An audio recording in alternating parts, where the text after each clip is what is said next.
नमस्कार दोस्तों, स्वागत है आपका पूर्णिमा की आवाज चैनल में। दोस्तों, आज की कहानी है एक ऐसी माँ की जिसका बेटा उसे एयरपोर्ट पर भूख प्यास से तड़पता हुआ छोड़कर चला गया। फिर माँ बनी करोड़पति आखिर कैसे, और फिर माँ ने दी अपने बेटे को उसके बुरे कर्मों की सजा। एयरपोर्ट पर एक सफाई कर्मचारी सफाई कर रहा था। उसने देखा कि एक बूढ़ी औरत काफी देर से एक जगह पर बैठी हुई है और वह बार बार अंदर की ओर देखे जा रही है, और उस औरत को बैठे बैठे कई घंटे बीत चुके थे, लेकिन ना तो उसे कोई लेने आया और ना ही उसके साथ किसी को उन सफाई कर्मचारियों ने देखा था। वो सफाई कर्मचारी सौरभ जब सुबह अपनी ड्यूटी पर आया था, तब उसने उस बूढ़ी औरत को वहाँ बैठे देखा था और अब उसके लंच का समय हो चुका था। लेकिन अब तक वो बूढ़ी औरत वहीं बैठी थी और लगातार सूनी आंखों से एयरपोर्ट में अंदर की तरफ देखे जा रही थी, मानो किसी का इंतजार कर रही हो। उस बुजुर्ग महिला को उस अवस्था में देखकर सफाई कर्मचारी को उस पर तरस आ गया और वह उस बूढ़ी औरत के पास जाकर कहता है, अम्मा जी, आप कहाँ जाएंगी और यहाँ आप किसका इंतजार कर रही हैं? क्या आपको कोई लेने आ रहा है? सौरभ के सवाल पूछने पर वह बूढ़ी औरत बोली, बेटा रोहन, मेरा बेटा भी अंदर गया है। पता नहीं उसे क्यों इतना समय लग गया। तुम जाकर अंदर पता कर सकते हो क्या कि वो अभी तक क्यों नहीं आया? दरअसल मैं अपने बेटे के साथ ही यहाँ तक आई हूँ। वो मुझे अपने साथ मुंबई लेकर जा रहा है। अगर हो सके तो मेरे बेटे को बुला दो। वो अंदर गया है। पता नहीं कैसे इतना समय लग गया। शायद आता ही होगा। तब सौरभ कहता है, अम्मा जी, आपका बेटा जब आ जाए तब आप उसके साथ चली जाना। अगर आपको भूख लगी हो तो मैं आपके लिए कुछ खाने को ले आऊं। वो बुजुर्ग औरत हाथ जोड़कर मुस्कुराती हुई बोली, नहीं बेटा, तुम्हारा बहुत बहुत धन्यवाद। जो तुमने मुझे खाने के लिए पूछा तो सही, लेकिन तुम परेशान मत हो। मेरा बेटा किसी भी समय आता होगा और अगर मैं उसे यहाँ नहीं मिली तो वो परेशान हो जाएगा। इसलिए मैं यहाँ से कहीं नहीं जाना चाहती। सौरभ समझ चुका था कि अब इन वृद्ध माताजी का बेटा कभी वापस नहीं आएगा। वो बोला, मां जी, बुरा मत मानिएगा, लेकिन यहाँ रोज तीसरे दिन ऐसे कोई ना कोई तो मिल ही जाता है जिसका बेटा बहू या उसके बच्चे उसे यहाँ छोड़कर चले जाते हैं। और यही नहीं, कभी मंदिर में, कभी सड़कों पर। ऐसे ही आजकल के बच्चे अपने माँ बाप को कहीं भी छोड़कर चले जाते हैं। इस पर वह अम्मा जी थोड़ी नाराज होती हुई बोली, नहीं बेटा, तुम ऐसा कैसे कह सकते हो? क्या तुम मेरे बेटे को जानते हो? नहीं ना। फिर तुम ये कैसे कह सकते हो कि मेरा बेटा मुझे यहाँ छोड़कर चला गया है? यदि तुम सच में मेरी मदद करना चाहते हो तो अंदर जाकर देखो, वो अंदर ही कहीं होगा। सौरभ अंदर देख कर आया और आकर बोला, देखा माँ जी, मैंने आपसे पहले ही कहा था, आपका बेटा अंदर कहीं नहीं है। ये सुनकर वो थोड़ी परेशान हो गई। फिर भी वो खुद को समझाती हुई बोली, कोई बात नहीं, हो सकता है कुछ काम आ गया हो, थोड़ी बहुत देर बाद आ जाएगा। अब सौरभ भी वापस अपने काम में लग गया और अब धीरे धीरे शाम ढलने लगी थी और सौरभ अपने घर जाने को था। अंधेरा होने लगा था और एयरपोर्ट पर लाइट्स भी जल गई थी। अब गर्मी कुछ कम थी। शाम के समय थोड़ी थोड़ी सर्दी पड़ने लगी थी। बेचारी बूढ़ी औरत अपनी साड़ी के पल्लू से खुद को ढकने की कोशिश कर रही थी और ठंड से कांप रही थी। सौरभ एक भला आदमी था। उसने उस वृद्ध महिला के पास आकर कहा, माँ जी, आपका कुछ नाम पता आपको कुछ पता है? वे महिला बोली, बेटा, मेरा नाम शीला है और मैं अपने बेटे के साथ यहाँ आई थी। दरअसल वो कुछ दिन पहले ही मुझे गांव से यहाँ शहर लेकर अपने पास लेकर आया था और अब बड़े शहर में उसका तबादला हो गया है, तो वो मुझे अपने साथ लेकर वहीं जा रहा था। कब से उसका इंतजार कर रही हूँ पर नहीं आया। सफाई कर्मचारियों ने उनके साथ कोई जबरदस्ती नहीं की। वो बोला, माताजी, यदि आपका मन हो तो आप मेरे साथ मेरे घर चल सकती हैं। मेरे परिवार में मेरी पत्नी है और 2 बच्चे हैं। अगर आप चाहें तो सुबह यहाँ वापस आ जाना। इस पर शीला जी बोली, नहीं बेटा, अगर मैं यहाँ से चली गई और मेरा बेटा रोहन यहाँ आया तो वो मुझे ढूंढेगा, और अगर मैं नहीं मिली तो वह कितना परेशान हो जाएगा। तुम जाओ बेटा, मैं ठीक हूँ। सौरभ शीला जी को शॉल ओढ़ता हुआ बोला, अब आप मुझे बेटा कह ही रही हैं तो आप यहाँ आराम से बैठिए। मैं अपने साथी को कहकर जाता हूँ। अगर आपको किसी चीज की जरूरत लगे तो बता दीजिएगा। और हाँ, आप ये शॉल ओढ़ लीजिए क्योंकि रात के समय सर्दी पड़ने लगी है। खामखा आप बीमार हो जाएंगी। तब शीला जी ने शॉल ले ली और उसे ओढ़कर बैठ गई। वह सौरभ को लाखों दुआएं देने लगी। अब सौरभ को भी काफी समय हो गया था, अतः वह भी अपने घर के लिए निकल गया और अपने घर जाकर उसने अपनी पत्नी को आज की घटना के बारे में बताया। इधर शीला जी भूखी प्यासी बैठी थीं और अपने बेटे का इंतजार करती रहीं। ठंड से सिकुड़ते हुए उन्होंने ऐसे ही पूरी रात बिता दी। अब वो बहुत चिंतित थीं, क्योंकि वो वहाँ अपने बेटे के अलावा किसी और को जानती भी तो नहीं थीं। एक सौरभ ही था जिसने आगे बढ़कर मदद देना चाहा, लेकिन अब तो वो भी नहीं था। वे बेचारी पूरी रात ठंड में ऐसे ही बैठी रहीं। अगली सुबह जब सौरभ वापस अपने काम पर आया तो उसने देखा कि शीला जी अभी भी वहीं बैठी हुई थी। सौरभ ने आते ही सबसे पहले उनसे बात की और पूछा, अम्मा जी, अभी तक आपका बेटा नहीं आया क्या? नहीं बेटा, पता नहीं मेरा बेटा कहाँ चला गया। रोती रोती शीला जी बोली तो सौरभ ने उन्हें पानी पिलाकर शांत किया और बोला, अम्मा जी, मैंने आपसे नहीं कहा, लेकिन मुझे कल ही शक हो गया था। आप माने या न माने, आपका बेटा आपको यहाँ छोड़कर हमेशा के लिए चला गया है और अब वो आपको लेने कभी वापस नहीं आएगा। ये सुनते ही शीला जी खिड़कियाँ मारकर रोने लगी। उनकी हालत देखकर सौरभ को उन पर बहुत तरस आ रहा था। उसने कुछ न कहा। वह सोचने लगा कि अब शायद यह माताजी अपने किसी जानकार के यहाँ या फिर अपने घर वापस लौट जाएंगी। सौरभ अपना काम करने के लिए चला गया और शीला जी वहीं बेंच पर बैठी बैठी रोती रहीं और अचानक बेंच से गिर पड़ी तो वहाँ लोगों का जमावड़ा लग गया और आसपास के सभी लोग वहाँ आने लगे। लोगों की भीड़ को देखकर सौरभ भी वहाँ आया। एयरपोर्ट के अन्य कर्मचारी भी वहाँ एकत्रित हुए थे। सौरभ ने आकर देखा कि शीला जी नीचे जमीन पर गिर गई थी। वो थोड़ा घबरा गया। उसने उन्हें तुरंत उठाया और फिर से बेंच पर लिटाया। इतने में एयरपोर्ट के अन्य कर्मचारी वहां उपस्थित एक डॉक्टर को ले आई, जिसने आकर बताया कि वह औरत कमजोरी के चलते बेहोश हो गई थी। पानी की छींटें मारकर उन्हें होश में लाने के बाद सभी अपने अपने काम पर लग गए और सौरभ ने उनसे पूछा, माँ जी, आप बेहोश कैसे हो गई?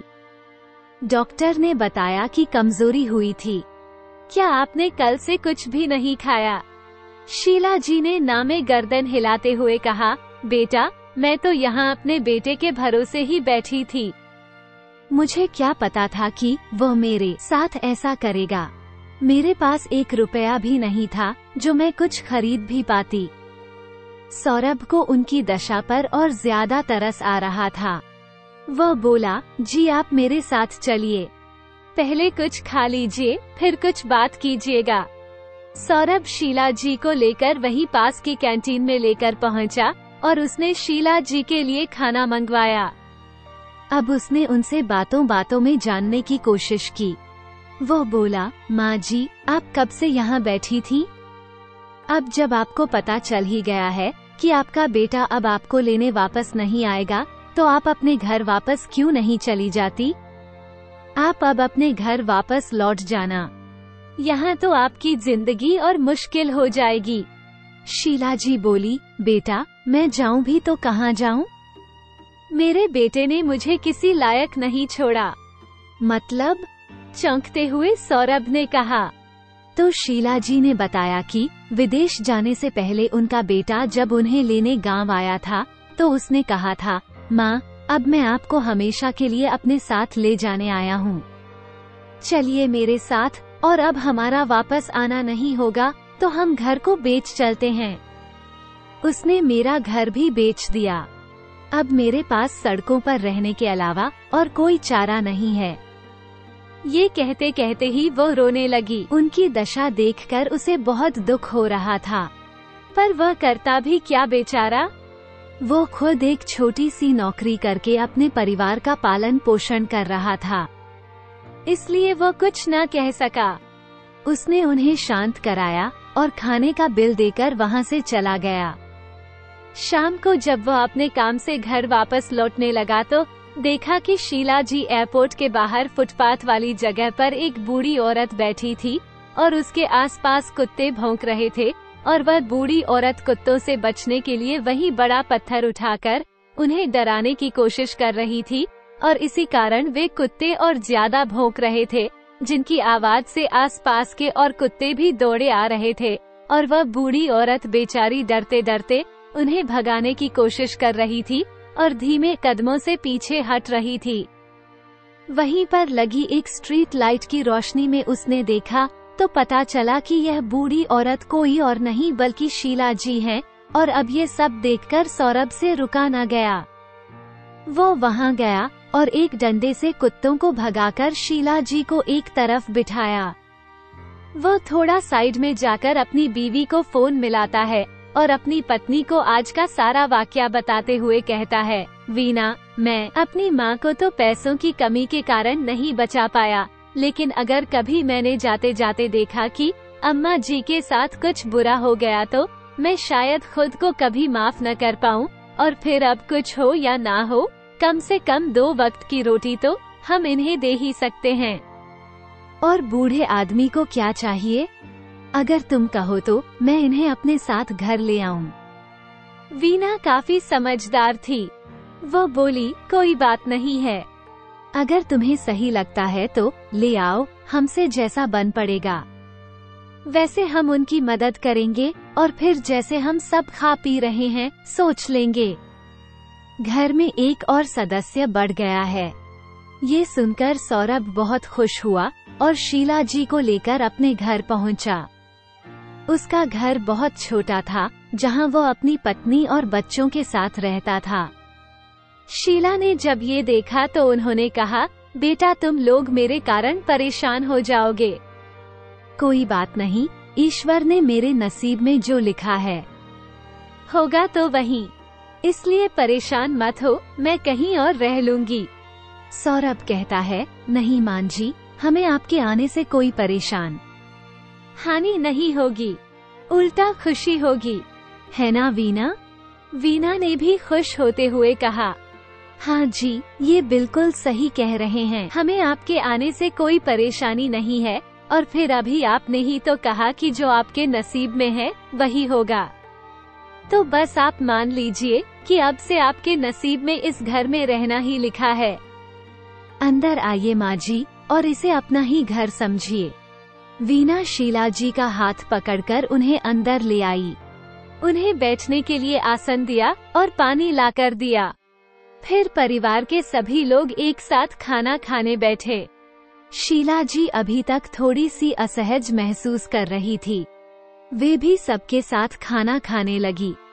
वीना ने कहा, माँ जी, हमारे घर में थोड़ी कम जगह है, लेकिन हमारे दिल में आपके लिए बहुत जगह है। आप बिल्कुल निश्चिंत रहें और हमें अपने बच्चों की तरह ही समझें।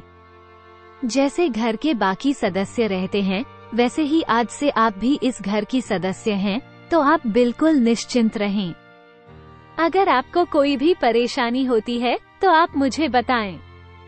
शीला जी वीना की बात सुनकर आंखों में आंसू भरकर उसके सिर पर हाथ रखते हुए बोली, सदा खुश रहो बेटी। उम्र के जिस पड़ाव में मुझे मेरे अपने बेटे ने ठुकरा दिया, वहाँ तुम दोनों ने मेरा इस मुश्किल घड़ी में साथ दिया है। आज के बाद तुम ही मेरे बेटा और बहू हो। उनके आंसू पोंछते हुए वीना बोली, बस मान जी, अब खाना खा लीजिए। सब लोगों ने खाना खाया और सब सो गए। अगली सुबह सौरभ नहा धोकर अपने काम पर निकल गया और बच्चे स्कूल चले गए। घर पर केवल शीला जी और वीना बची थीं। वे दोनों पूरा दिन घर में बातें करती रहीं। वीना ने अपने घर परिवार और परिस्थितियों के बारे में सब बताया और वैसे ही शीला जी ने अपनी बहू बेटे की करतूतें वीना को बताई, जिन्हें सुनकर वीना अपने मुंह पर हाथ रखकर बैठ गई। माँ जी, आपका बेटा बहू कितने घटिया इंसान हैं। भला अपनी माँ के साथ ऐसा कौन करता है? वो दोनों अभी आपका दुख नहीं समझ पाएंगे। उन्हें ये सब तब पता चलेगा जब उनके साथ भी ऐसा ही होगा। शीला जी वीना से कहती है, बेटा तुम्हारे घर में चाहे कितनी भी कम जगह हो, पर तुम्हारा दिल और तुम्हारी नीयत बहुत साफ और नेक है। तुम परेशान मत हो। आज नहीं तो कल ईश्वर तुम्हें इसका फल जरूर देगा। अब शाम को सौरभ आया और सबने साथ बैठकर खाना खाया और खूब गप्पे मारी। धीरे धीरे शीला जी भी परिवार में घुल मिल गई थी। दिन बीतते रहे और ऐसे ही सबका काम चल रहा था। शीला जी अब इस परिवार के सदस्य की तरह ही घर की हर क्रियाविधि में भाग लेती। अब वीना भी बहुत से कामों से निश्चिंत हो गई थी, जैसे बच्चों को देखना, बाजार से सब्जियां लाना। इसी तरह की अनेक छोटी मोटी जिम्मेदारियों से मुक्त हो गई थी और वो इस बात से बहुत खुश थी। वो हमेशा ही कहती थी कि हमारे घर में किसी बुजुर्ग की कमी बहुत खलती है, जो कि अब शीला जी के आने से पूरी हो गई थी। जिस तरह किसी पेड़ की जड़ उस पेड़ का वजूद होती है, इसी तरह घर का बड़ा बुजुर्ग भी परिवार के लिए उस जड़ के समान ही होता है। और सौरभ के परिवार रूपी पेड़ को शीला जी के आने से एक मजबूत जड़ मिल गई थी। पूरा परिवार सुखी सुखी रह रहा था। शीला जी ने एक बार सौरभ से कुछ काम करने के लिए कहा था, लेकिन सौरभ ने साफ मना कर दिया। वो बोला, माँ, अगर मेरी जगह आपका अपना बेटा होता, क्या तब भी आप मुझसे यही कहती? मुझे आपसे काम कराना पड़े। अभी इतने बुरे दिन भी नहीं आए हैं माँ, और अगर जरूरत होगी तो मैं और वीना दोनों है ना। आप घर पर आराम से रहिए, अपना और बच्चों का ध्यान रखिए। अगर मुझे जरूरत लगेगी तो मैं आपको बता दूंगा। वीना भी कहीं काम देख लेगी, पर अभी सब कुछ ठीक चल रहा है, तो आप परेशान मत होइए। ये सब सुनकर शीला जी कुछ और न कह पाई और चुपचाप गर्दन हिलाकर बैठ गई। ये सब देखकर वीना हंसने लगी और बोली, मैंने तो आपसे पहले ही कहा था, पर आप ही थीं। आप मेरी सुनती ही कहाँ हैं? अब ठीक है, अब तो आपको मानना ही पड़ेगा। आपके बेटे ने जो कह दिया। ये कहकर वीना जोर से हंसने लगी और शीला जी के पास आकर उसने कंधे पर हाथ रखकर बोली, माँ जी, आप खामखा परेशान होती हैं। आप निश्चिंत रहें, सब हो जाएगा। ये कहकर वीना किचन में चली गई और सबके लिए स्वादिष्ट नाश्ता बनाकर लाई। नाश्ता करके सौरभ और बच्चे स्कूल चले गए और वीना घर के कामों में लगी थी। तभी शीला जी ने कहा, बहू, मैं सब्जियां ले आती हूँ, मुझे थैला दे दो। शीला जी थैला लेकर सब्जियां खरीदने निकल गई। बाजार से जब वो सब्जियां खरीद कर लौट रही थी तो हाथ में एक छोटा सा माइक लेकर एक लड़का लॉटरी की टिकट बेच रहा था, जिसमें एक टिकट 10 रुपए की थी और लॉटरी की रकम 10 करोड़ रुपए थी। न जाने शीला जी के मन में क्या आया कि उन्होंने वो टिकट खरीद ली और वो घर चली गई। घर जाकर उन्होंने सब्जियां वीना को दे दी। वीना जब घर के कामों से फ्री होकर बैठी तो शीला जी ने उसे वो टिकट दी और कहा, बेटा, इसे संभाल कर रख ले, क्या पता हमारा नसीब भी खुल जाए। वीना बोली, माँ, यह आप क्या ले आई? ये सब झूठी बातें होती हैं। मैंने आज तक किसी की लॉटरी लगती नहीं देखी। खैर, कोई बात नहीं, आपका मन है तो मैं इसे रख लेती हूँ। ये कहकर वीना ने वो लॉटरी की टिकट अपने पर्स में डाल दी। अब शीला जी जब भी सब्जियां लेने जाती तभी एक टिकट ले आती और जब महीने के अंत में उन टिकटों के विजेता की घोषणा होने वाली थी तब उस लड़के ने टिकट देते समय बताया कि माँ जी, आप टीवी पर यह वाला चैनल चला कर रखना। इस पर लॉटरी का विजेता घोषित किया जाएगा और अपनी टिकटों को भी संभाल कर रखना। टीवी पर जो पता बताया जाएगा, आपको टिकट लेकर वहां जाना होगा। अगर आपका नंबर आ जाता है तो मतलब अगर आपकी लॉटरी लग जाती है तो ठीक है। शीला जी ने सारी टिकट वीना को संभाल कर रखने के लिए दी थी और जाकर वीना से वो टिकटें मांगने लगी। वो बोली, वीना, कल बहुत जरूरी दिन है बेटा, कल लॉटरी का विजेता घोषित किया जाएगा। इस बारे में वीना या शीला जी ने सौरभ को नहीं बताया था और शीला जी ने इस बार भी वीना को रोक दिया। वे बोली, वीना, रहने दो, जब लॉटरी लग जाएगी तब बता देंगे, और अगर नहीं लगी तो सोच लेंगे कि हमारे इतने पैसे खो गए। मन का क्या समझाना है बेटा खामखा। अगर सौरभ ने भी उम्मीद लगा ली तो उसे भी दुख होगा, इसलिए रहने देते हैं। वीना भी मान गई और दोनों सौरभ के जाने के बाद टीवी खोलकर बैठ गई। अब लॉटरी का विजेता घोषित किया जाना था। वीना शीला द्वारा लाई गई 5 टिकटें अपने सामने रखकर बैठ गई और जैसे जैसे लॉटरी का विजेता घोषित किया जा रहा था, वैसे वैसे वो उन टिकटों को चेक कर रही थी। लॉटरी के 3 विजेता घोषित होने थे। पहले विजेता को 10 करोड़ रुपए, दूसरे विजेता को 5 करोड़ रुपए और तीसरे विजेता को 50 लाख रुपए का इनाम था। शीला जी और वीना दोनों ही हाथ जोड़कर बैठी थीं और ईश्वर का नाम लिए जा रही थी, इस आस में कि उनकी लॉटरी लग जाए। तीसरे विजेता से बताना आरंभ किया गया। सबसे पहले तीसरे विजेता का नंबर घोषित किया गया, उसके बाद दूसरे विजेता का। लेकिन शीला जी की एक भी टिकट में उन दोनों में से एक भी नंबर नहीं आया। लेकिन अभी भी एक मौका बाकी था और वे दोनों टीवी पर नजरें गड़ाए बैठी रहीं।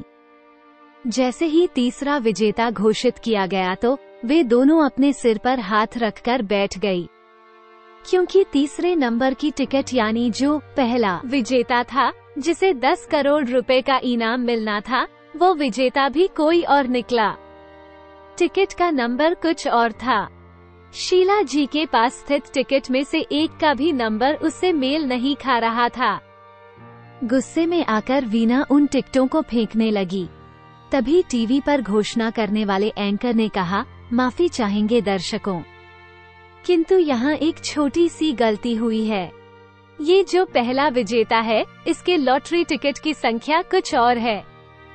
गलती पढ़ने वालों से हुई है और अब उस एंकर ने प्रथम विजेता की लॉटरी की टिकट का नंबर घोषित किया और जैसे ही वीना शीला जी ने देखा तो उनकी आंखें खुली की खुली रह गई, क्योंकि शीला जी कल जो टिकट लेकर आई थी वही टिकट प्रथम विजेता थी और ये देखकर दोनों फूली ना समाई और खुश होकर नाचने लगी।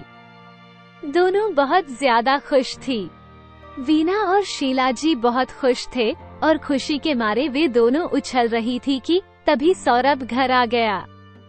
दरअसल अपने कुछ जरूरी कागजात वो घर पर भूल गया था, जो कि कई दिनों से एयरपोर्ट वाले उससे मंगा रहे थे, पर वो भूल जाता था और आज वो उन्हीं कागजों को लेने के लिए वापस आया था। उसने अपनी माँ और अपनी पत्नी को इतना खुश देखा तो वो हंसता हुआ बोला, अरे वाह, क्या बात है, आज तो आप दोनों बहुत खुश हैं। क्या मिल गया अब दोनों को? बैग रखता हुआ सौरभ बोला। तब खुशी के मारे वीना उसके गले लगती हुई बोली, अब तुम्हें ये छोटी सी नौकरी करने की जरूरत नहीं है, अब सब अच्छा होगा। तब सौरभ उसे खुद से दूर करता हुआ बोला, क्या कर रही हो वीना? हद करती हो, शीला जी मुस्कुराते हुए बोली, अरे बेटा, अगर तू सुनेगा तो तू भी खुशी से फूला ना समझाएगा। तब सौरभ ने पूछा, आखिर ऐसा हुआ क्या है? अब बता भी दो। तब शीला जी ने उसे लॉटरी की टिकट दिखाई और टीवी पर जो नंबर दिखाया जा रहा था वो भी, जिसे देखकर सौरभ को खुद पर विश्वास ही नहीं हुआ। वो बोला, क्या सच में हमारी लॉटरी लग गई है? माँ शीला जी खुश होते हुए बोली, हाँ बेटा, अब हमारे बुरे दिन चले गए, अब तो बस खुशियाँ ही खुशियाँ होंगी।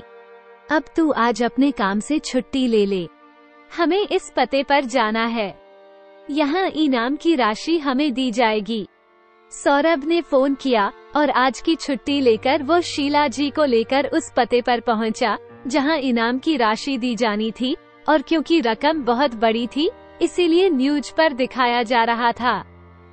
प्रथम, द्वितीय और तृतीय तीनों विजेता वहां पर उपस्थित थे जिन्हें बारी बारी से इनाम की राशि दी जा रही थी। शीला जी का बेटा मुंबई में रहता था, पर वो अपने शहर का हाल चाल जानने के लिए ऑनलाइन कुछ खबरें देख लिया करता था। कुछ न्यूज चैनल जिन्हें वह डेली देखता था।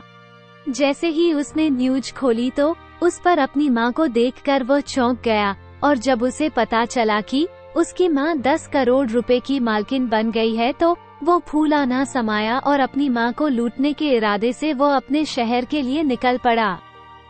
पर वह जाता कहाँ? उसे तो एड्रेस ही नहीं पता था। उसने एयरपोर्ट पर कर्मचारियों से पूछा तो उसे सौरभ के घर के बारे में पता चला। वो सौरभ के घर जा पहुंचा, किंतु सौरभ और उसका परिवार वहां से शिफ्ट हो चुके थे। और होते भी क्यों ना भला, कभी किसी करोड़पति को एक छोटे से कमरे के घर में रहते हुए देखा है? वो तो उनकी मजबूरी थी जिस कारण वे वहां रह रहे थे, और ईश्वर ने आज उन्हें इस लायक कर दिया तो वो अपने नए घर में चले गए। जब शीला जी का बेटा वहां पहुंचा तो उसने देखा कि वहां तो ताला लगा है। पड़ोसियों से पूछने पर पता चला कि सौरभ और उसका परिवार एक हाई फाई सोसाइटी में रहते हैं जहां उन्होंने मकान लिया है। पड़ोसियों से पता पूछकर शीला जी का बेटा रोहन भी उस पते पर चला गया। उसने जाकर देखा कि दरवाजे पर एक चौकीदार बैठा हुआ है, और अब वो उस चौकीदार से कहता है, सुनिए भाई साहब, यहाँ इस घर में एक शीला नाम की औरत रहती है, वो मेरी माँ है। आप जाकर उनसे कहिए कि आपका बेटा रोहन आपसे मिलने आया है, या फिर आप मुझे अंदर जाने दीजिए। गार्ड ने उसे वहीं रोक लिया और बोला, मैं फोन करके पता करता हूँ। उसने शीला जी को फोन किया और पूछा, माँ जी, बाहर कोई लड़का आया है और वह कह रहा है कि वह आपका बेटा है। उसका नाम रोहन है और वह आपसे मिलना चाहता है। शीला जी ने गुस्से में कहा कि वह मेरा बेटा नहीं है, मेरा बेटा यहाँ मेरे साथ है।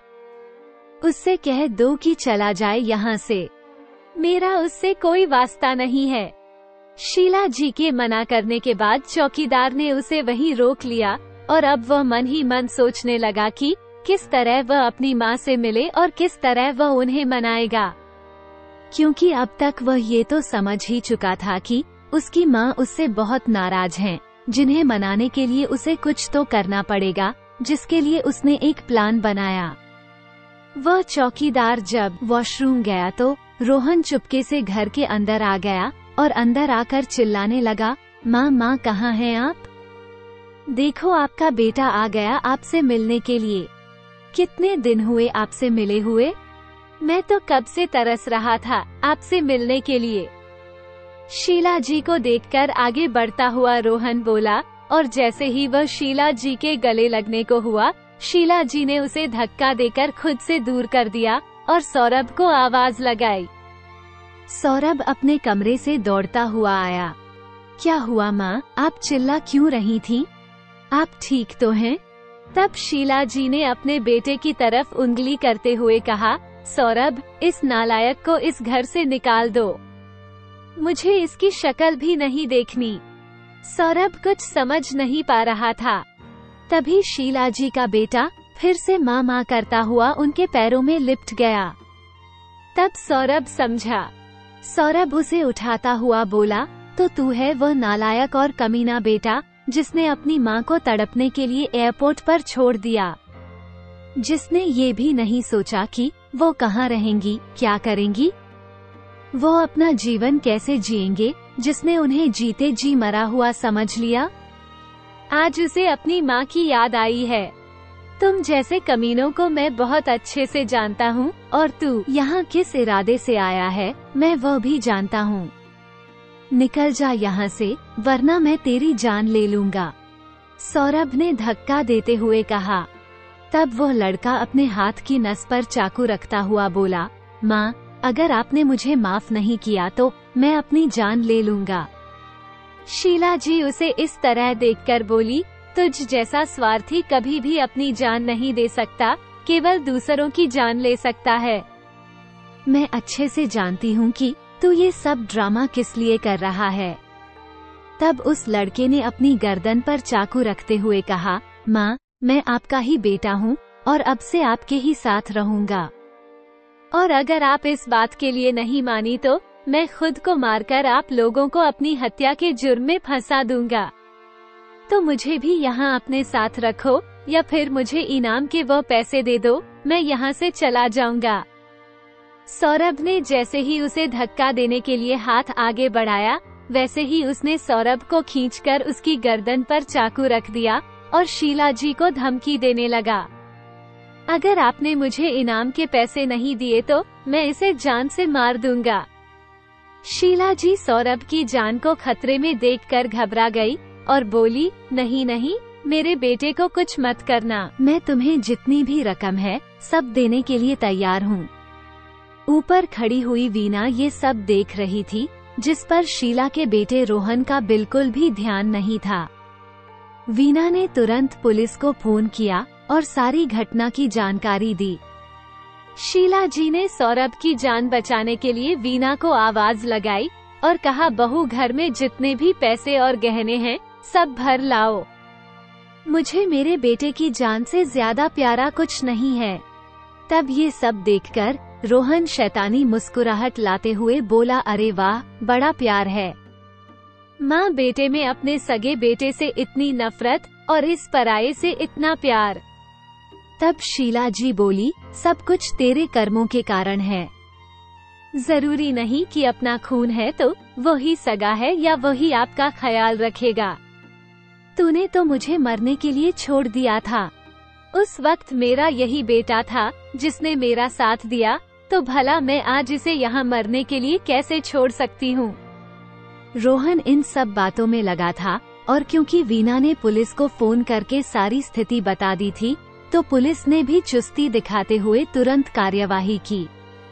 वो समय से पहले ही वहां आ पहुंची और सभी लोग इतनी धीरे धीरे अंदर आए कि रोहन को अंदाजा ही नहीं हुआ कि कब उसके सिर पर पुलिस इंस्पेक्टर ने गन तान दी और तभी एक कांस्टेबल ने आकर उसके हाथ से चाकू छीन लिया।